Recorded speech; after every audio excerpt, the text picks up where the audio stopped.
राजस्थान के शेखावटी, नागौर, बीकानेर और जोधपुर जैसे कई स्थानों पर एक भजन बहुत मशहूर है। थाली भर के लाई रे खींचड़ो, ऊपर घी की बाट की, जीमो मारा श्याम धनी, जिमावे बेटी जाट की। इस भजन में कर्मा का जिक्र किया गया है। कर्मा बाई का नाम हमने बहुत बार सुना है, लेकिन क्या आप उनके जीवन के बारे में जानते हैं? अगर नहीं जानते तो कोई बात नहीं, अभी तुरंत जान जाएंगे। भक्त शिरोमणि कर्मा बाई की कहानी कुछ यूं है। राजस्थान के नागौर जिले की मकराना तहसील में एक गांव है कालवा।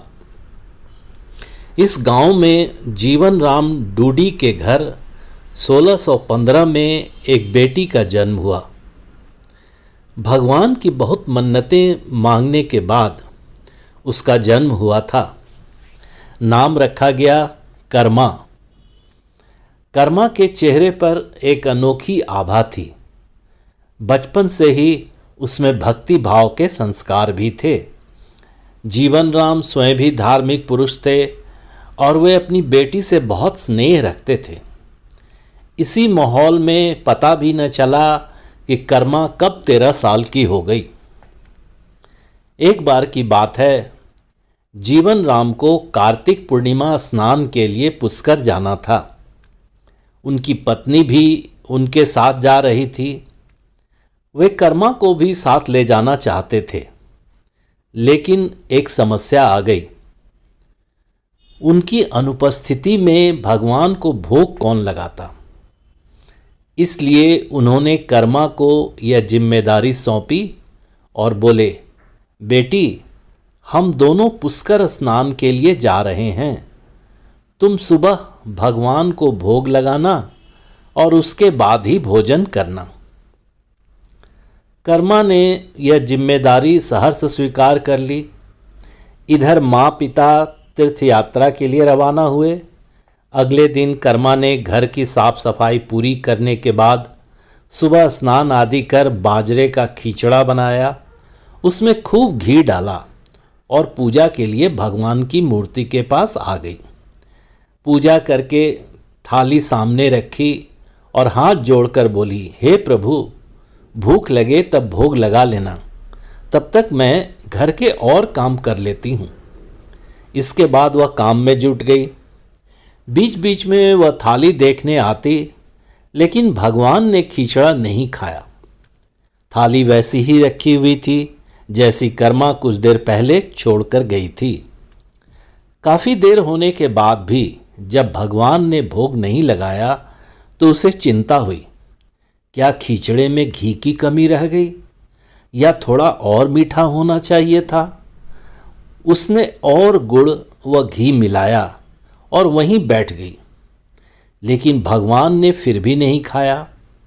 तब उसने कहा, हे प्रभु, आप भोग लगा लीजिए। माँ बापू पुष्कर नहाने गए हैं, आपको जिमाने की जिम्मेदारी मुझे दी गई है, इसलिए आपके भोग लगाने के बाद ही मैं खाना खाऊंगी। लेकिन भगवान फिर भी नहीं आए। फिर कर्मा ने उनसे शिकायत करने लगी। वह बोली, माँ बापू जब जिमाते हैं तो भोग लगा लेते हो, और आज इतनी देर कर दी, खुद भी भूखे बैठे हो और मुझे भूखी रखोगे। लेकिन भगवान फिर भी नहीं आए और कर्मा का खिचड़ा वहीं रखा हुआ था। कर्मा ने थोड़ा और इंतज़ार किया। फिर बोली, तुम्हें मेरे हाथ से ही खिचड़ा खाना होगा, माँ बापू को आने में कई दिन लग जाएंगे। तुम जीम लो, वरना मैं भी भूखी ही रह जाऊंगी। अब कर्मा का स्वर थोड़ा रुआंसा हो चला था। दोपहर बीत गई, शाम होने लगी, लेकिन कर्मा ने कुछ भी नहीं खाया। भूख से उसकी हालत खराब होने लगी थी। आखिरकार कृष्ण को आना ही पड़ा। और बोले, कर्मा, तुमने पर्दा तो किया ही नहीं, ऐसे भोग कैसे लगाऊं? यह सुनकर कर्मा ने अपनी ओढ़नी की ओट ले ली और उसी की छाया में कृष्ण ने खींचड़े का भोग लगाया और थाली पूरी खाली हो गई। बोलिए भक्त वत्सल भगवान की जय। फिर कर्मा बोली, भगवान, इतनी सी बात थी तो पहले बता देते, खुद भी भूखे रहे और मुझे भी भूखी रखा। इसके बाद कर्मा ने खुद खींचड़ा खाया। अब तो रोज कर्मा खींचड़ा बनाती और कृष्ण उसका भोग लगाने आते। जब तक कर्मा के माता पिता तीर्थ यात्रा पर रहे, रोज यह सिलसिला चलता रहा। कुछ दिनों बाद दोनों पुष्कर से घर लौटे। देखा जाते समय तो मटका पूरा गुड़ से भरा था, अब खाली कैसे हो गया? उन्होंने कर्मा को बुलाया और पूछा, बेटी, गुड़ कहाँ है?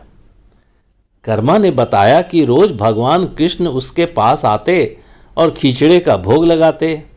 कहीं मिठास कम न हो जाए, इसलिए खींचड़े में मैं गुड़ कुछ ज़्यादा ही डाल दिया करती थी। उसने पहले दिन हुई परेशानी के बारे में भी माता पिता को बता दिया। यह सुनकर माता पिता चकित रह गए। जिस ईश्वर के लिए वे तीर्थ यात्रा करने गए थे, जिसे लोग न जाने कहाँ कहाँ ढूंढ रहे हैं, उसे उनकी बेटी ने अपने हाथ से खींचड़ा खिलाया।